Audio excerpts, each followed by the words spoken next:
Hello friends, I welcome you all to my YouTube channel Trinity English Joseph. As a part of CBSE class 10 first flight, today we are going to deal poem 2 Dust of Snow, which was written by the famous poet Robert Frost, and it is a short poem which was published from his volumes of New Hampshire, published in 1923. The poem basically describes a very simple happening in a very simple words. And here it tells us that sometimes even a small incident may prove to be of a larger significance. And here he just deals about two important things called crow and the hemlock tree.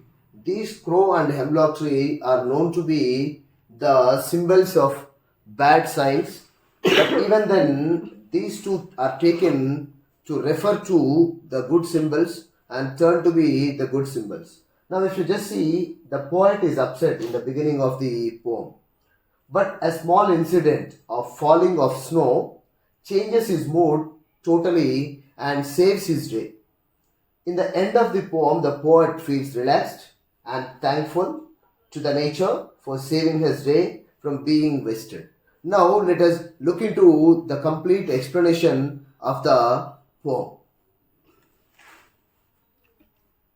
Hello everyone, I welcome you all to my YouTube channel Trinity English Joseph, and as a part of CBSE class 10th English Language and Literature code number 184, today we are about to just go through and understand about the poem Dust of Snow, which was written by Robert Frost. And friends, let us know something about Robert Frost. In the previous video also I have just told you about Robert Lee Frost, and then once again we will try to learn about Robert Frost some more. Robert Lee Frost, who was born on March 26, 1874, died January 29, 1963, was an American poet. His work was initially published in England before it was published in America. Known for his realistic depictions of rural life, Frost frequently wrote about settings from rural life in New England, which helped him explore realistic and philosophical themes in his poems. Frost is the only poet to receive 4 Pulitzer Prizes for poetry. He was awarded the Congressional Gold Medal in 1960 for his poetic works. And friends, on July 22, 1961, Frost was named Poet Laureate of Vermont. Frost was nominated for the Nobel Prize in Literature 31 times. So that shows what kind of a great poet Robert Lee Frost was. So that's friends, now let us know about the poem, what he has written. That is Dust of Snow. Let us read it once. And friends, if you just look at here, the way a crow shook down on me the dust of snow from a hemlock tree has given a change of mood and saved some part of a day I had rued. So this is what is the poem, friends.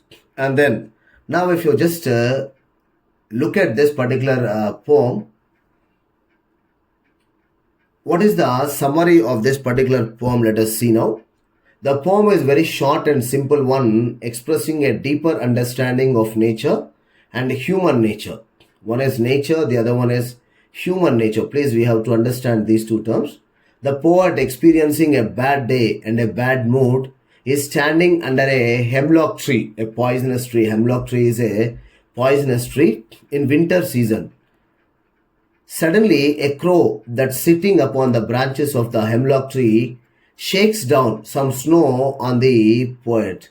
This sudden falling of the snow on the shoulders or body of the poet uplifts his mood, and he feels that the rest of his day is saved from any more pessimism, sadness, or regret. He suddenly starts feeling positive, happy, optimistic, and ready to take on any challenge, trouble, or difficulty with an open and ready mind. So here, even the bad signs, bad symbols which are considered in the society also make us understand what is the importance of this particular aspect. And friends, if you just look at the structure of the poem, if you just look at the entire poem has been written in the form of a sentence which has further been broken up into 8 lines. Friends, if you just look at the entire poem here, we do understand it is written like a single sentence. You can just read this sentence.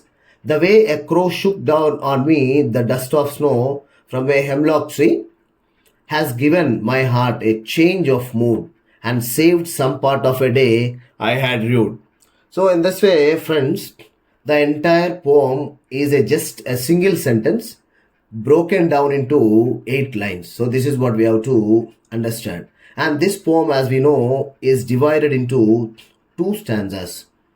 And the first stanza talks of the setting and the fall of snow on the poet. So if you just see, the fall of snow is mentioned in the first stanza. The second stanza talks of the poet's depression.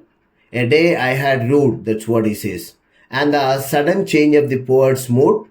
And if you just look at two things, one is a change of mood of the poet and the sad mood of the poet. So these two things are mentioned here in the poem. And the rhyming scheme of the poem is A B A B C D C D. So this is the rhyming scheme of the poem. And next, if you just come to the theme, there are several themes which one can associate with this poem. Communication between nature and humans, and significance of small acts, and healing power of nature, positivity amidst negativity. So these are the different things that we have it here. So here, when we are in the lap of nature, we find the solution to all our problems. There is a strange relation between these two which work like a silent miracle. So this is what we have to understand. And the significance of small acts. Even sometimes the smallest acts possible, they create a lot of impact. That is what we have to understand. Sometimes small acts can have a huge impact. Small changes in our surrounding, small acts of charity, small acts of benevolence and goodwill have the power to travel a long way. This is what we have to understand. Healing power of nature. We already know the nature, mother nature we call it as, and mother nature always has the healing power. People, those who are suffering with a lot of depression and so many other things, as we know, the doctors also suggest to go back to the nature. Nature has a healing power parallel to none other. From times immemorial, man has turned to nature to find a cure for all his ailments or the diseases. And then positivity amidst negativity.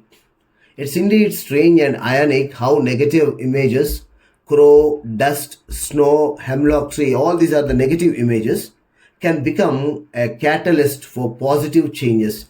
That is change of mood, okay, instilling of hope, all these things we just understand. So here, negative symbols are always not negative. They can also bring a positive upliftment in the people and positivity can prevail in the people.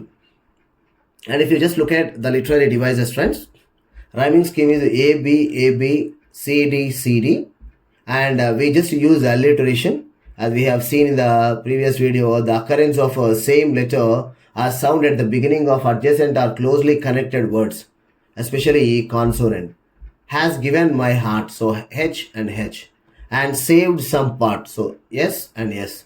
Enjambment, enjambment is the continuation of the lines without any punctuation. The entire poem is of enjambment because we do not have any of the punctuation marks. And assonance, assonance, the prominence of a vowel sound throughout a line is called a assonance. In stanza 1, line 2, shook down on me. Here, this is what is there given. So, O is there being given sound of prominence.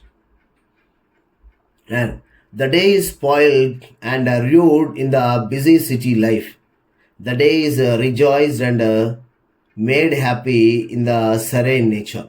If you just look at the first picture, friends, the busy schedule of the city life does not give us any peacefulness. So this is what is a bad sign. We are very much worried and struggling and do so many things.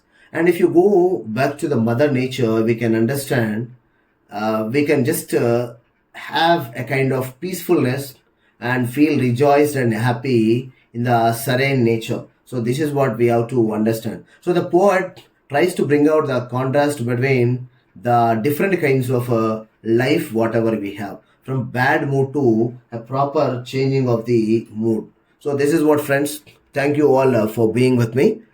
And if you really like my video, if you really enjoyed and had a lot of the knowledge, so please like, share and comment, and share to so many other friends, and subscribe my channel for more videos. Thank you once again.